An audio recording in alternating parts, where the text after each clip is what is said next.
के अध्यक्ष आदरणीय रावता साहब की अध्यक्ष। जैसा हम सभी जानते हैं, आज कारगिल विजय दिवस है और कारगिल विजय दिवस आज हम मना रहे हैं, लेकिन इसके पीछे छुपी है कुर्बानी उन सैनिकों की, उन बहादुरों की, और पूरे देश में ये मनाया जा रहा है। जैसे कि यहाँ जो पूर्व सैनिक संगठन है ग्वालियर चंबल संभाग के अध्यक्ष महोदय ने कहा था कि 527 लोगों ने अपने प्राणों की बलि दी है। भले उन्हें 4 को परमवीर चक्र मिला हो, महावीर चक्र मिला हो, वीर चक्र मिला हो, 1300 से ज्यादा लोगों ने अपने अंग को दान दिया है, यानी वो डिसेबल हुए हैं। और इसी उपलक्ष्य को लेकर आपने देखा होगा कि रक्षा मंत्री द्रास में थे, चीफ ऑफ आर्मी स्टाफ, हर जगह कारगिल विजय दिवस मनाया जा रहा है। लेकिन दोस्तों, यहाँ का कारगिल विजय दिवस एक अद्भुत है। न ये कोई सरकारी प्रोग्राम है, न यहाँ सरकारी झंडे हैं, न सरकारी डंडे हैं, न सरकारी मसाल है। ये सैनिकों की एकता का प्रतीक है और यहाँ के सैनिक अपनी एकता का परिचय इस समाज को और प्रशासन को दे रहे हैं। ये उनकी शक्ति है और ये शक्ति, ये एकजुटता की शक्ति आपके भविष्य में एक बहुत बड़ी कामयाबी लेके आएगी। यानी हमारे अपेक्षित वीर नारी हो या उपेक्षित हमारा सैनिक समाज हो, जहां पर उसका शोषण होता है, जहां पर उसके साथ डिस्क्रिमिनेशन होते हैं, और उसके लिए आपकी ताकत, आपकी एकजुटता की ताकत, जिस तरीके से आपने मसालें जलाई, जुलूस निकाला, ये कोई सरकारी तंत्र नहीं था। खुद का समय, खुद का पैसा और खुद की यूनिटी और देशभक्ति का जीता जागता उदाहरण है। मैं इस ग्वालियर की धरती से आह्वान कर रहा हूं कि मैं ये कह रहा हूं, यहाँ पर ज्यादा से ज्यादा यानी 100% जेसी और जवान है, और वो प्रत्यक्षदर्शी भी हैं। उन्होंने शायद तोलोलिंग कारगिल के अंदर जितना ऑपरेशन था, इन्फेंट्री का ऑपरेशन था, आरटी का था, बफोर्स का था, या सपोर्टिंग एलिमेंट्स थे, सारे लोग यहाँ पर खड़े हुए हैं, कुछ डिसेबल हैं। तो यानी ये होता है सच्ची श्रद्धांजलि उन नायकों के लिए। मैं बात करूं परमवीर चक्र विजेता विक्रम बत्रा की बात करूं, लेफ्टिनेंट मनोज पांडे की बात करूं, मरणोपरांत मिला। लेकिन आज 2 वो सोल्जर, यानी आप जानते होंगे, जो कि सिपाही थे उस समय पर, किसी की 3 या 4 साल सर्विस थी। मैं ग्रेनेडियर योगेंद्र यादव की बात करूं, राइफलमैन संजय कुमार की बात करूं, जो फिलहाल सूबेदार मेजर ऑनरी कैप्टन से रिटायर्ड हुए हैं। ये बड़ा हमारा सौभाग्य है कि ऐसे लीजेंड जो सिपाही से सूबेदार मेजर तक हमारे आज बीच में है। बहुत सारे लोगों को परमवीर चक्र मिला मरणोपरांत। तो आइए दोस्तों, सबसे पहले ये जो आपने देखा, टीवी पे देखा, तमाम देखा, लेकिन इस चीज को जमीन पर उतारने का श्रेय यानी किसको जाता है? यहाँ कौन सा सैनिक संगठन है? आखिर उनके मन में ये प्रेरणा क्यों आई? मैं ये बात बताना चाहता हूँ, क्योंकि मैं अपने सैनिक जीवन चैनल की तरफ से, मैं captain JS Bhadauria regiment of RT का हूँ, और आप सभी हमें अच्छे से जानते हो, लगभग सभी लोग सुनते हैं। मेरा एक टीवी चैनल है मेरा एक, लेकिन मेरी एक ही बात है, यानी सैनिक श्रेष्ठ है। यदि साधु और महात्मा के बाद किसी का नंबर आता है, वो सैनिक है। त्याग और बलिदान के मामले में देश के अंदर बढ़ता भ्रष्टाचार, बढ़ती तानाशाही, आपने जंतर मंतर पर देखा होगा, हर वर्ग के लोग थे, यानी अपनी भावनाओं को बाहर निकाल लेते हो। सरकार को मजबूर किया, शिक्षा मंत्री ने इस्तीफा दिया, यानी ये उस भावना को दर्शाने का एक था। और आज ही वैसे ही भावना, खैर हम सैनिक हैं, हम अनुशासित हैं, हम सरकार को सीधे और सही तरीके से समाज को संदेश देना चाहते हैं। सबसे पहले मैं आज ये बात करता हूँ, सूबेदार मेजर रामअवतार सिंह परमार यहाँ के अध्यक्ष हैं, मैं उन्हें बहुत शुभकामनाएं, बधाई देता हूँ कि आपने इस कार्यक्रम का आयोजन किया। और आपके अंदर ये प्रेरणा कहाँ से आई, प्लीज? आप सभी के मार्गदर्शन में, और आज से 28 साल पूर्व जो घटना घटित हुई थी, हम सभी उस पल के साक्षी हैं। मैक्सिमम जो यहाँ खड़े हुए हैं अपने सैनिक भाई, तो आज उनका शहादत दिवस है, ऐसा सभी भाइयों का मानना था कि अपने भाइयों के लिए आज शहादत दिवस पर श्रद्धांजलि अर्पित की जाए। क्योंकि इस देश में राजा, अधिराजा, महाराजा, मंत्री, संतरी, इनसे बड़ा कोई नहीं है। कोई भी हो, चाहे चक्रवर्ती हो, चाहे मंत्री हो, चाहे राष्ट्रपति हो, जिन्होंने देश के लिए सर्वस्व न्यौछावर कर दिया, अपना जीवन बलिदान कर दिया भारत भूमि पर, उनसे सम्मानीय और आदरणीय हमारे लिए कोई हो नहीं सकता, न कभी होगा। तो इसलिए हम सब ने आज ये तय किया, और आप और हमारे सभी भाई जो कि इसमें सहयोगी रहे, और आप इस पल के साक्षी हैं कि वीरों को श्रद्धा सुमन और उनको नमन करने के लिए हम सब एकत्रित हैं। बहुत बहुत धन्यवाद। जैसा इन्होंने कहा था, मैं स्टार्टिंग में सुन रहा था, यहाँ सैनिक है, हमारी जाति सैनिक है और हमारा धर्म राष्ट्र धर्म है, और इसी को सर्वोपरि मानते हुए आज हम इस समाज में हैं। लेकिन हमने ये सोचा कि अपने समाज के साथ अपने समाज को जोड़ा जाए, और अपना समाज की मैं बात करूं, मैं सैनिक समाज की बात करता हूं। यहाँ पर हम जातियों की बात नहीं करता हूं, जाति हमारी सैनिक है, धर्म हमारा राष्ट्र धर्म है। अब इसी को लेकर मैं बात करूंगा।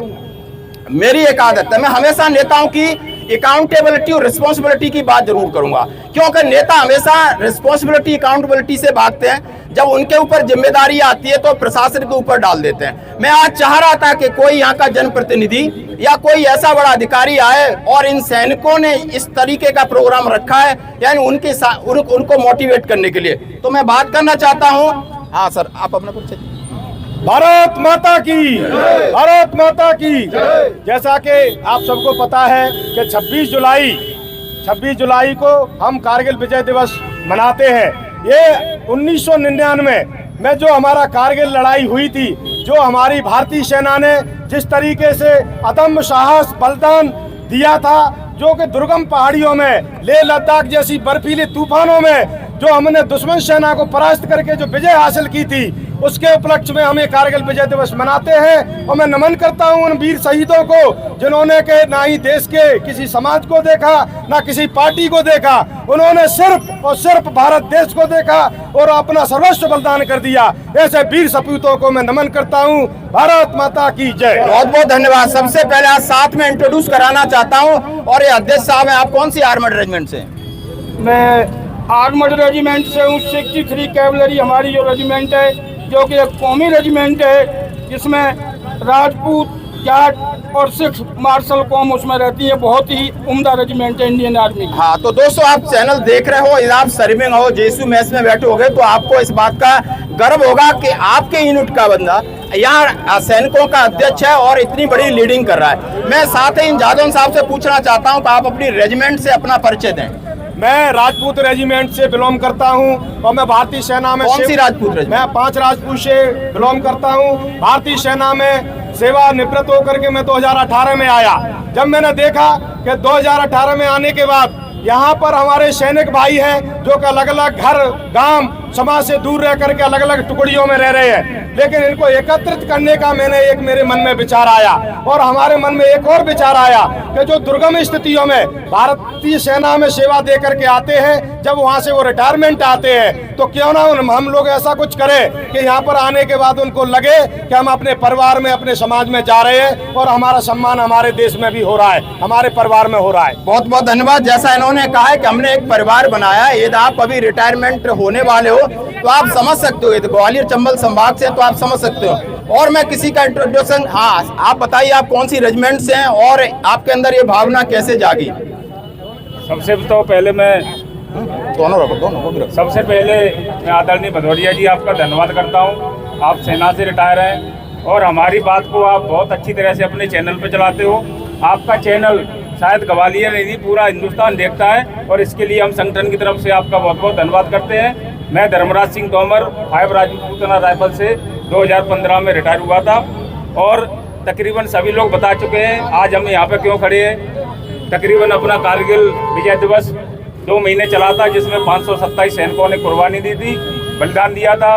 उसी बलिदान को आज हम लोग श्रद्धांजलि सभा देते हुए ये कार्यक्रम रखा है। भारत माता की जय हिंद। दोस्तों ऐसा नहीं है, यहाँ पर हमारे बीएसएफ के साथ, या बीएसएफ से हैं साहब? ITBP Indian Tibet border police है। तो अभी मैं जानना चाहूंगा कि आप कौन से बॉर्डर पे थे और 99 ऑपरेशन हुआ था तब आप कहाँ पे थे? 99 ऑपरेशन के दौरान मैं कारगिल में था और कारगिल में मैंने उस समय जो है ड्यूटी पे था। और यहाँ मैं जो है 1 जून को मैं आया हूँ रिटायरमेंट होके।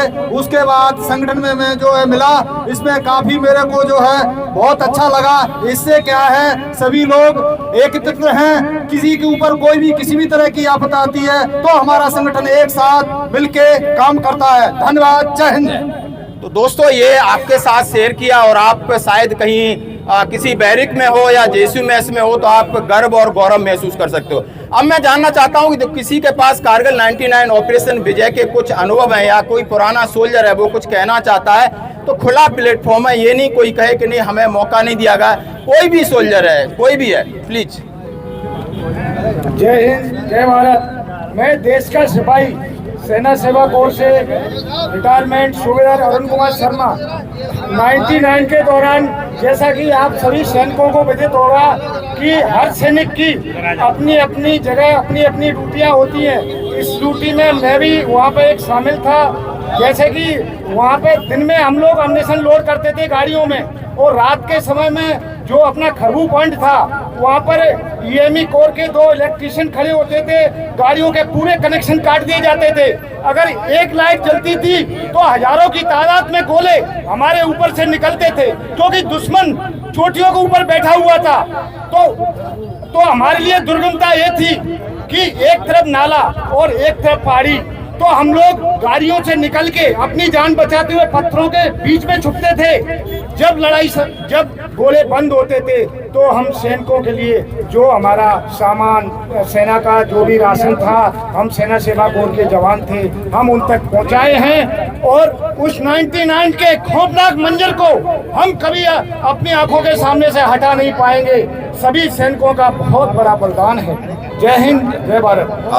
देखा दोस्तों आपने, ये डिसेबल है, हाथ में स्टिक है, और उन्होंने कहा है कि 2 महीने 3 वीक 2 दिन चलने वाला युद्ध यानी कारगिल विजय दिवस। माननीय अटल बिहारी वाजपेयी जी प्रधानमंत्री थे और जनरल वीपी साहब उस समय सेना की कमांड उनके हाथों में थी, और ये राष्ट्रीय एकता का प्रतीक है, राष्ट्रीय भावना का प्रतीक है। हम उम्मीद करते हैं कि सैनिक आपस में जुड़े, भाईचारे को मेंटेन रखें, अपने परिवार को मजबूत करें। भारत माता की।